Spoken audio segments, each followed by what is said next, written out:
கவனிச்சு கவனிங்கண்ணா.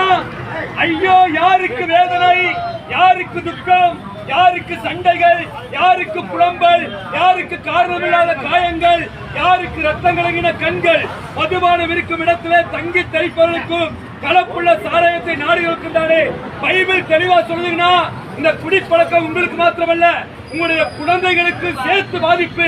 இந்த குடிப்பழக்கத்தினால உங்க பிள்ளைகளுடைய கல்வி எதிர்காலம் பாதிக்கப்படுது. நீங்க குடிச்சு உங்களுக்கு ஏதாவது ஆச்சுன்னா உங்க மனைவிகள் இளம் வயதிலேயே விதவைகளாக்கப்படுறாங்க. உங்க பிள்ளைகள் தகப்பனற்றவங்களா மாற்றப்படுறாங்க.